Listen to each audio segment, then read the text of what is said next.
Vamos a intentar analizar toda esta ofensiva con Juan Vázquez Rojo, doctor en Economía y profesor de la Universidad Camilo José Cela. ¿Qué tal, Juan? Buenas tardes.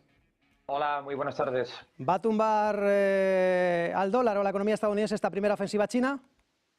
Bueno, en principio lo que estamos viendo es mucha volatilidad desde ya la victoria de Donald Trump, o bueno, cuando se anticipaba la victoria de Donald Trump, el dólar se continúa apreciando y esto ha hecho que el yuan, por el contrario, pues esté muy devaluado, ¿no? Entonces, en ese contexto, cualquier medida, ¿no?, que vaya en otra dirección, por ejemplo, ahora las contramedidas de China, que ha impuesto también aranceles, aunque no son tan grandes como los de Estados Unidos, va a investigar a Google, ha puesto empresas dentro de la lista negra, también ha implementado controles de exportación a minerales críticos, etcétera. Es decir, ha lanzado una serie de medidas que esto fortalece un poco el yuan y además también hay que tener en cuenta que parte de la volatilidad tiene que ver con que hemos visto pues, en las últimas horas que Trump ha decidido negociar con México y con Canadá y que por lo tanto hay una puerta abierta a la negociación con China, ¿no? Por lo tanto, eso lo que hace en última instancia es todo esto, fortalecer el yuan temporalmente, teniendo en cuenta que el yuan está muy devaluado si tenemos en cuenta pues, los últimos años, ¿no? Si hablamos de un plazo un poco más largo, el yuan está ahora mismo muy débil. También tiene que ver esto, ¿no?, en los últimos años con el diferencial de los tipos de interés, la subida de tipos de interés en Estados Unidos en los últimos años, la no bajada tan fuerte como se pensaba de Estados Unidos y, por otro lado, la bajada de tipos de interés también en China por la debilidad no financiera de la economía china. ¿Tú crees que esto va a desembocar en una guerra de divisas más profunda? Porque parece que China no arrecia. Claro, es posible, ¿no?, que entremos ahí. En primer lugar, es verdad que China, de momento, no ha implementado una bala que tiene en la recámara y que se ha especulado mucho en las últimas semanas con que China puede, ¿no?, implementar una devaluación del yuan o dejar que se devalúe el yuan para compensar los posibles aranceles de la administración Trump. Sin embargo, de momento no estamos viendo eso.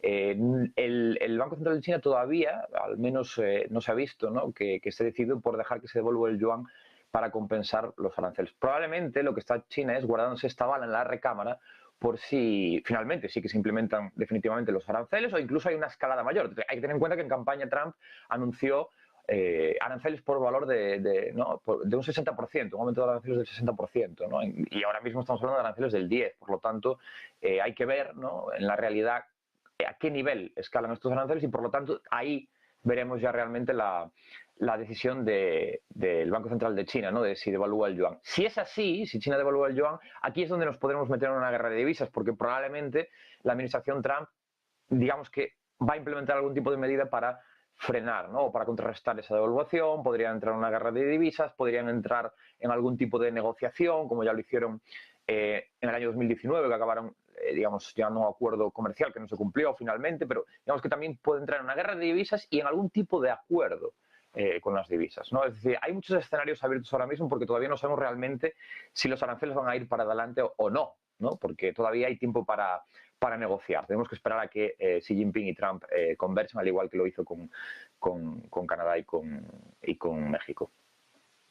De Canadá y México, Juan, en este sentido, bueno, el peso mexicano ayer tocó mínimos de 3 años, finalmente se recuperó, ahora vuelve a ganar otra vez el dólar frente al peso mexicano, pero la cuestión es, estamos hablando de que el peso seguirá bajo presión. Entiendo que esas perspectivas de la economía mexicana tampoco son demasiado halagüeñas, de hecho, entró en el terreno de la contracción en el cuarto trimestre, un 0,6%, y también hay perspectivas de que tenga que hacer movimientos de tipos de interés. ¿El peso va a seguir bajo presión a pesar de este acuerdo? Sí, en general hay que tener en cuenta que estamos en un contexto de fortaleza histórica del dólar, ¿no? Llevamos pues ya unos cuantos años, fundamentalmente desde que el comienzo de la guerra de Ucrania, con un dólar muy fuerte y por el contrario, digamos que el resto de divisas o la mayor parte de divisas del mundo han estado realmente, ¿no?, en un periodo de debilidad. Es verdad que en el último año se han visto algunas correcciones porque Estados Unidos ha empezado a bajar los tipos de interés, pero realmente estamos en un momento de dólar fuerte y todavía estamos en ese terreno. Por lo tanto, en este contexto, que se ponga encima de la mesa la posibilidad de implementar aranceles, lo que hace es fortalecer más el dólar, ¿no? Y por lo tanto eso lo que hace es, por el contrario, que pues, las monedas de países como México se puedan devaluar. Y además también hay que tener en cuenta que con estas presiones estamos en medio de mucha volatilidad, porque todavía no sabemos qué va a pasar. Un día se anuncian aranceles, al siguiente día se anuncia la pausa de los aranceles por porque se va a negociar, se habla la posibilidad de nuevos aranceles. Es decir, hay que pensar, ¿no?, desde un punto de vista, por ejemplo, de las empresas, de si, por ejemplo, empresas chinas, ¿no?, que exportaban a Estados Unidos y que han deslocalizado parte de la producción a México, que ahora se ven con aranceles en México y, por lo tanto, esa estrategia de deslocalización ya no tiene tanto sentido si finalmente hay aranceles, ¿no? Entonces, la incertidumbre es enorme en este sentido y, por lo tanto, veremos mucha volatilidad, eso es seguro. No solo en las divisas, sino también en los mercados en general. En este caso, Juan, acabas de decir bueno, que lógicamente a más aranceles de Donald Trump para tumbar a otros socios comerciales, en este caso fortalece al dólar, pero esto se vuelve en contra de los intereses del propio Trump, que pretende tener un dólar más barato. Claro, aquí hay una contradicción muy grande, ¿no? Y es que realmente dentro de la administración Trump hay varias voces, ¿no? Una que dice que el dólar sea moneda de reserva es malo para Estados Unidos porque esto hace que el dólar se demande mucho, sea una moneda demasiado apreciada y por lo tanto la industria estadounidense es poco competitiva en el comercio internacional, ¿no? Y por lo tanto pues se debilita. Sin embargo, hay otra parte que, en parte Trump ha hecho declaraciones en este sentido, que defiende que el dólar sea la moneda principal del sistema internacional, pero esto lo que hace es fortalecer el dólar y por lo tanto contradice la otra visión de si tenemos un dólar más débil, nuestra industria será más fuerte porque importaremos menos del exterior y exportaremos más barato. Sin embargo, si se defiende un dólar, ¿no?, el dólar como la moneda hegemónica y encima se imponen aranceles, el dólar se va a fortalecer y por lo tanto esto contradice ese argumento, ¿no?, de la necesidad de un dólar débil para fortalecer la industria estadounidense. También, por ejemplo, otro tipo de medidas, ¿no?, que Trump dijo que pues, podría implementar, como un arancel del 100% a los BRICS, y estos intentan implementar medidas para contrarrestar el peso del dólar, ¿no? Pues de nuevo, hay muchas contradicciones en todos estos argumentos y tenemos que esperar realmente para saber cuál es la dirección, porque no hay ni unos objetivos claros, ni siquiera las medidas son claras, ¿no? Entonces tenemos que ver qué camino definitivo pues, se coge, qué tendencia se coge y una vez que sepamos esto, ver cómo van a reaccionar, ¿no?, cómo podrían reaccionar el resto. De momento estamos en un periodo de extrema volatilidad y extrema incertidumbre. ¿Se ha dado cuenta Trump de que no puede salir indemne de una guerra comercial?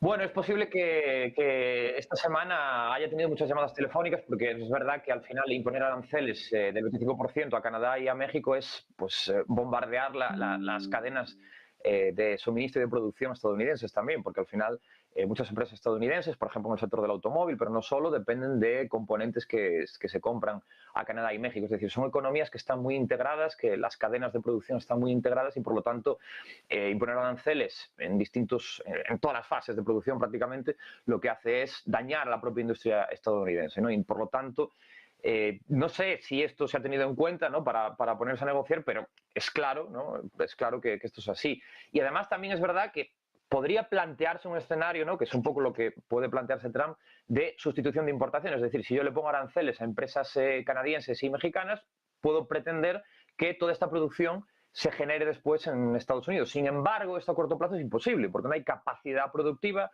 no hay el número de empleados suficientes, ni el número de empleados suficientes con la formación suficiente, ni la capacidad industrial, ni las infraestructuras ahora mismo para aumentar la producción a un nivel que pueda sustituir lo que se importa de Canadá y de México. A largo plazo, muy largo plazo, podría ser, pero a corto plazo esto no es posible y lo que generaría sería un impacto en las cadenas de producción estadounidenses, ¿no? Por lo tanto, pues no sabemos realmente qué está en la mente de Trump y su equipo para llevar esto a cabo, o si simplemente, como ha dicho hace poco el economista Dani Rodríguez, los aranceles son como una navaja suiza que se utiliza para cualquier cosa, ¿no? En este caso para negociar con Canadá y con México acerca de otras cuestiones, ¿no?, como es el tema de la inmigración, del tráfico de drogas, etcétera, ¿no?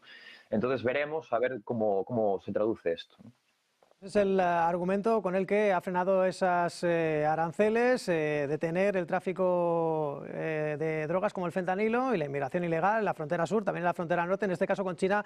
Parece que aquí todo está más difuso. Enseguida vamos a la cuestión de fondo, léase Panamá, pero antes de nada, bueno, aquí ha habido una negociación con con México y con Canadá. Tú hablas de un periodo de máxima volatilidad, de absoluta incertidumbre, pero ya están lanzando cañonazos China y Estados Unidos. La cuestión es, ¿dará marcha atrás Trump con China? Bueno, si planteamos lo que hizo en la primera administración Trump hace más de 4 años, realmente después de una guerra comercial muy fuerte, de imposición de aranceles con China, llegaron a un acuerdo comercial, ¿no? Y China se comprometió a incrementar las compras de productos estadounidenses. No lo cumplió, en parte porque la pandemia rompió un poco el acuerdo, ¿no? Y nunca se llegó a cumplir ni realmente, bueno, ni realmente fue importante mediáticamente, ¿no? Podemos pensar en algún escenario que se repita algún tipo de acuerdo comercial de esta manera, ¿no? Es decir, Trump al final, si realmente anuncia los aranceles y después no los impone, tendrá que vender algún tipo de acuerdo como positivo para Estados Unidos, ya sea pues en las cosas que ha puesto encima de la mesa, como el tema del tráfico de drogas, pero no solo, pues la reducción del déficit estadounidense con compras por parte de China, algún tipo de cuestión relacionada con esto. Sin embargo, esto realmente no va a reducir el déficit comercial estadounidense en total, porque lo que hemos visto es que en el año 2018 los aranceles de Trump contra China lo que provocaron es que es verdad que las relaciones comerciales con China disminuyeron, pero el déficit comercial de Estados Unidos con Vietnam y México aumentó, y aumentó porque al final disminuyó el déficit con China, pero aumentó las relaciones comerciales con China y aumentaron con México y con Vietnam. Es decir, el déficit comercial estadounidense en total no disminuyó, ¿no? Porque al final se redistribuyó, digamos, las relaciones comerciales estadounidenses. Por lo tanto, con todo esto encima de la mesa veremos cuál es la decisión final, ¿no? En este sentido. Pero una de las cuestiones que puede estar encima de la mesa es la negociación, incluso la negociación por parte de Trump con inversiones de empresas chinas en Estados Unidos, ¿no? Que eso también en algún momento se ha puesto encima de la mesa y sería una posibilidad. Has hablado de una bala en la recámara de Pekín, Juan, en este caso de la posibilidad de que el Banco Popular de China pues haga por devaluar el yuan para contrarrestar los aranceles, pero parece que aquí también tenía un as bajo la manga Donald Trump, que es el canal de Panamá, que finalmente pues las autoridades panameñas parece que han cedido a las presiones de Trump y finalmente pues no renovarán ese acuerdo con China para utilizar el canal. Este es un aspecto geoestratégico bastante importante. ¿Pone el canal de Panamá a China en una situación muy complicada? ¿Le va a hacer un daño irreversible? Bueno, hay que tener en cuenta que China tiene grandes inversiones y un importante control en la mayor parte de puertos, ¿no? Del mundo, los más importantes, ¿no? Las empresas chinas tienen participaciones en los puertos, en la logística de los puertos. Muchas de las empresas, digamos, son las que controlan o parte del control de estos puertos y de los centros logísticos en los puertos, digamos que son dominados por China, ¿no? Y el canal de Panamá, en este sentido, pues China tiene mucho peso, tenía mucho peso en él. Entonces, en este sentido, la administración Trump parece que lo que quiere es disminuir el peso de China en, digamos, los países que están cerca de Estados Unidos, ¿no? Y es posible que en los próximos meses también veamos algún tipo de acción de Estados Unidos con otros países americanos en general, ¿no? Incluso la negociación con México se le puede requerir a México que disminuya su relación con China, porque sabemos que China al final ha deslocalizado parte de la producción a México para poder exportar desde México a Estados Unidos y así evitar los aranceles, pero no solo. Es decir, China tiene muy buenas relaciones con, hablo a nivel comercial, a nivel de emisión productiva, a nivel también logístico, etcétera, con Brasil, con Perú, incluso con Argentina, con Chile, etcétera, ¿no? Es decir, tiene un peso muy importante en muchos países, ¿no? Del continente americano, y es probable que Trump también lance algún tipo de medida en este sentido, ¿no? Para reducir el peso de China en el continente americano en general. Pero esto difícilmente lo puede hacer de forma consensuada si ataca también a sus aliados, ¿no? A México y a Canadá. Veremos cómo evolucionan las negociaciones, pero también China puede estar encima de la mesa en las negociaciones con México, sobre todo. Eso es un factor bastante importante. Y por último, no hemos metido en esta ecuación a Canadá, Juan. En este sentido, también la economía no es que esté demasiado boyante, también muy volátil, con esa volatilidad que hay en las materias primas, en el petróleo altamente dependiente, la economía canadiense, la economía en diciembre, para la que se proyecta un crecimiento pues pírrico de apenas unas décimas porcentuales, y la incertidumbre en torno a qué hará el Banco Central, si seguirá, pues tendrá que hacer frente a mayor compra de activos. La cuestión es, en esta posición de desventaja, entiendo que está Justin Trudeau, ¿tendrá que seguir plegándose Canadá dada su debilidad ante Trump? Bueno, es verdad que la respuesta de Canadá ha sido muy contundente, ¿no? Porque imponer aranceles de ese nivel, pues es realmente una respuesta muy importante, porque al final, digamos que el comercio con Estados Unidos pesa mucho en la economía canadiense, ¿no? También es verdad que Canadá es importante para Estados Unidos, pero Estados Unidos es una economía tan grande que la relación con Canadá es muy pequeña en comparación con el peso total de la economía estadounidense. No ocurre lo contrario, es decir, Canadá no es una economía, obviamente, ni de lejos tan grande como Estados Unidos y, por lo tanto, el peso de las relaciones comerciales con Estados Unidos pesa mucho en el motor de la economía canadiense y, por lo tanto, pues, si los aranceles siguen su curso, ¿no? Tanto de un lado como de otro, pues esto impactará en el crecimiento del Producto Interior Bruto canadiense y, pues en ese sentido, es muy probable que tengan que bajar los tipos de interés, ¿no? Pero veremos también cómo evoluciona, porque hay que ver, ¿no? Y lo veremos en las próximas semanas, en realidad,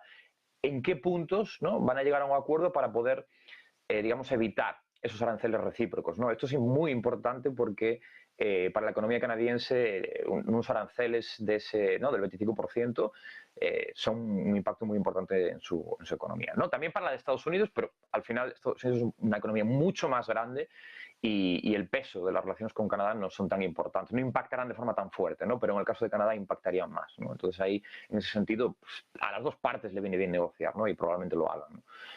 Pues Juan Vázquez Rojo, doctor en Economía y profesor de la Universidad Camilo José Cela, muchas gracias.